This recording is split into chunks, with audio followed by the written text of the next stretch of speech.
ఆత్మదేవుడు గోపుత్రుడికి గోకర్ణుడు అని పేరు పెట్టాడు. ధుందుకారి, గోకర్ణుడు అన్నదమ్ముల్లా అల్లారుముద్దుగా పెరగసాగారు. కాలం గడుస్తోంది. ధుందుకారి అన్ని అవలక్షణాలు కలిగిన కుర్రవాడుగా ఎదిగాడు.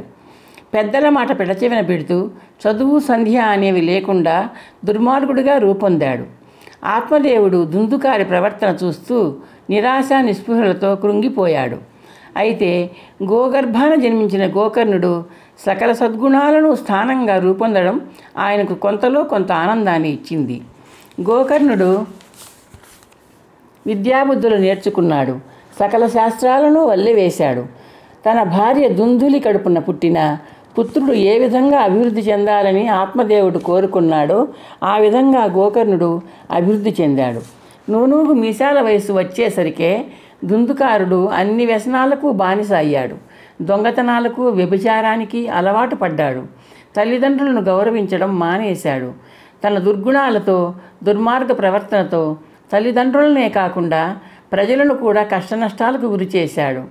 కులభ్రష్టుడైపోయిన దుందుకారుడి దురాగతాలను చూడలేకపోయిన ఆత్మదేవుడు భార్యాబిడ్డలను, సంసారాన్ని పరిత్యజించి అరణ్యాలకు వెళ్ళిపోయాడు. తపస్సులో మునిగి కాలాంతరంలో మోక్షం పొందాడు.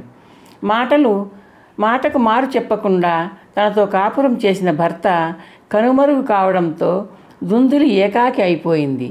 భర్తను అదుపాజ్ఞలో ఉంచగలిగిన ఆమె దురుస్తనం, గయ్యాళితనం దుందుకారుడి మీద ప్రభావం చూపలేకపోయాయి. కొడుకు చేస్తున్న అకృత్యాలను, తెస్తున్న అవమానాలను భరించలేక దుందులి బావిలోకి దూకి ఆత్మహత్య చేసుకుంది. తల్లి మారు తల్లి అయిన దుందులి తండ్రి ఆత్మదేవుడు గతించడంతో గోకర్ణుడు మనశ్శాంతి కోసం తీర్థయాత్రలకు వెళ్ళిపోయాడు.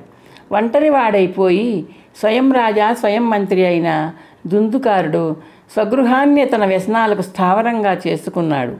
ఇంటి నిండా వేశ్యలను చేర్చాడు. అతగాడి చౌర్య కార్యక్రమాలు, విచ్చలవిడి వ్యభిచారం ఇరుగు పొరుగుల జీవితాలను నరకప్రాయం చేశాయి. దుందుకారుడి వ్యవహారం రాజుగారి దాకా వెళ్ళింది. తమను పట్టుకోవడానికి రాజభటులు వస్తున్న వార్త చెవిన పడగానే వేశ్యలు అప్రమత్తులయ్యారు. మద్యం మత్తులో పడి ఉన్న దుందుకారుడిని తాళ్లతో బంధించి అగ్నిలో పడవేసి పారిపోయారు. దుందుకారుడు కాలి బూడిదైపోయాడు. బలవన్మరణానికి గురి అయిన దుందుకారుడు ప్రేతంగా మారిపోయి అక్కడక్కడే తిరుగుతూ ఉండిపోయాడు. తీర్థయాత్రల నుండి తిరిగి వచ్చిన గోకర్ణుడు అన్న దుర్మరణానికి విచారించాడు. గయ క్షేత్రానికి వెళ్ళి దుందుకారుడికి శ్రాద్ధకర్మ నిర్వర్తించాడు. గయ నుండి స్వగ్రామానికి తిరిగి వచ్చిన గోకర్ణుడికి దుందుకారుడు పిశాచ రూపంలో కనిపించాడు. గయ శ్రాద్ధం వల్ల తన ఆత్మకు శాంతి లభించలేదంటూ వాపోయాడు. పిశాచ దుందుకారుడు తనకు ఆత్మశాంతి చేకూర్చమంటూ రాత్రి పగలు గోకర్ణుడిని వేధించసాగాడు. సాధారణ శ్రాద్ధకర్మల కన్నా శ్రేష్టమైనది గయశ్రాద్ధం.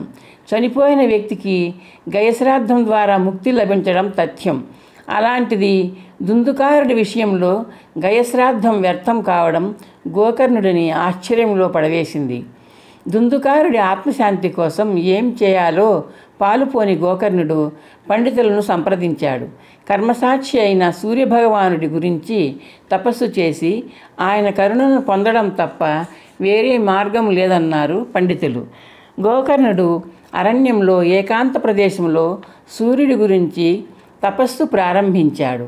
పరమపావనమైన గోమాత గర్భంలో జన్మించిన సుకృతం వల్ల గోకర్ణుడి తపస్సు అచిరకాలంలోనే ఫలించింది. సూర్యభగవానుడు అతని ముందు వెలుగులు చిమ్ముతూ సాక్షాత్కరించాడు. వరం కోరుకోమన్నాడు. దుందుకారుడికి ఆత్మశాంతి ప్రసాదించి ముక్తి లభించేలా అనుగ్రహించమన్నాడు గోకర్ణుడు. వత్సా, నేను మోక్షకారక దైవస్వరూపాన్ని కాను. నీ భక్తి నన్ను అలరించిన కారణంగా నీ అన్నకు మోక్షం సిద్ధించే ఉపాయం చెప్తాను. 7 రోజులలో శ్రీ మహావిష్ణువు మహిమను పారాయణం చేయి. అది పరిపూర్తి అయిన మరుక్షణం నీ అన్నకు మోక్షం సిద్ధిస్తుంది అన్నాడు సూర్యభగవానుడు.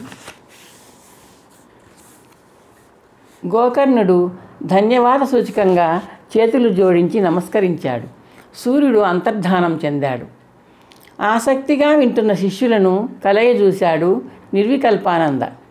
సూర్యభగవానుడు సూచించిన విధంగానే గోకర్ణుడు శ్రీ మహావిష్ణు గాథను ఒక సప్తాహం పాటు అంటే 7 దినాలు పారాయణ చేశాడు. పిశాచ రూపంలో ఉన్న ధుందుకారుడు గోకర్ణుడి సూచన మేరకు శ్రీహరి కథామృతాన్ని సప్తాహం పాటు భక్తి ప్రవత్తులతో ఆలకించాడు. 7వ రోజు పారాయణం పూర్తి కాగానే ఫలశ్రుతి ఆలకించగానే ధుందుకారుడి పిశాచ రూపం మాయమైంది. జీవించి ఉన్న కాలంలో అతను ఒడిగట్టుకున్న పాపాలన్నీ దగ్ధమైపోయాయి. సూర్యుడు ఆనతిచ్చినట్టే అతనికి ఆ క్షణంలోనే ముక్తి లభించింది. గోకర్ణుడు భక్తి విశ్వాసాలతో శ్రీ మహావిష్ణువు మహిమను పారాయణం చేసిన ఆ ప్రదేశం గోకర్ణంగా ప్రసిద్ధమైంది.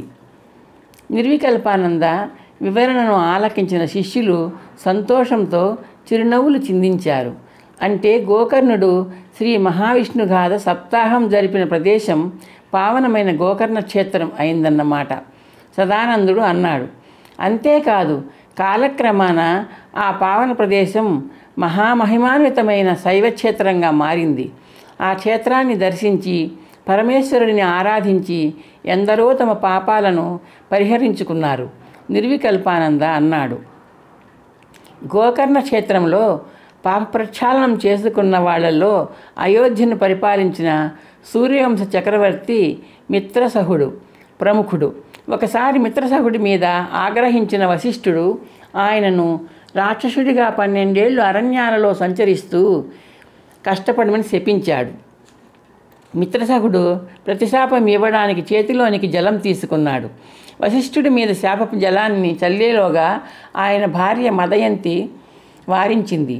శాపజలాన్ని ఆమె సూచన మేరకు మిత్రసహుడు తన పాదాల మీదనే చల్లుకున్నాడు. ఫలితంగా ఆయన పాదాలు కలుషితమయ్యి నల్లగా మారాయి. ఆనాటి నుండి ఆయన కల్మాషపాదుడుగా ప్రఖ్యాతుడయ్యాడు. రాక్షసుడుగా ఉన్న సమయంలో కల్మాషపాదుడు ఒక బ్రాహ్మణ యువకుడిని చంపివేశాడు. ఆ యువకుడి భార్య అంగీరసి స్త్రీని ముట్టుకుంటే మరణించేలా కల్మాషపాదుడిని శపించి భర్తతో సహగమనం చేసింది. 12 ఏళ్ళు గడిచాక కల్మాషపాదుడికి రాక్షస రూపం పోయి మానవ రూపం వచ్చింది. అయితే బ్రాహ్మణి అయిన అంగీరసి శాపం అతని తల మీద ఖడ్గంలా వేళ్లాడుతూనే ఉంది. అంగీరసి శాపాన్ని పరిహరించమని కల్మాషపాదుడు గౌతమ మహర్షిని అర్థించాడు. గోకర్ణ క్షేత్రంలో శివుడిని సేవించమన్నాడు. గౌతమ మహర్షి కల్మాషపాదుడు గోకర్ణ క్షేత్రాన్ని సందర్శించి అక్కడ వేంచేసిన పరమేశ్వరుణ్ణి సేవించి శాపాన్ని తొలగించుకున్నాడు. నిర్వికల్పానంద గోకర్ణ మహిమను వివరించాడు. కాలక్రమాన ఆ గోకర్ణ క్షేత్రాన్ని సముద్రం తనలో ఇముడ్చుకుంది. మహిమాన్వితమైన సుక్షేత్రం జలసమాధిలో ఉండడం మహర్షులకు ఎంతో విచారం కలిగించింది. సముద్రదేవత అయిన వరుణదేవుడిని ప్రసన్నం చేసుకోవడానికి యజ్ఞం చేశారు. ఫలితం కనిపించకపోయేసరికి పరశురాముడి సహాయం తీసుకోవాలనుకున్నారు. గురువుగారు, ఇదంతా ఎప్పుడు జరిగింది? విమలానందుడు అడిగాడు. కల్మాషపాదుడి కథకు పూర్వం జరిగిన ఐతిహాస్యం ఇది, నిర్వికల్పానంద అన్నాడు. శుష్క మహర్షి నాయకత్వంలో మహర్షులు పరశురాముడి సన్నిధికి వెళ్ళారు. ఈ కథాభాగం మీకు నచ్చితే లైక్ చేసి షేర్ చేయండి. ఇంకా సబ్స్క్రైబ్ చేయకపోతే సబ్స్క్రైబ్ చేయండి.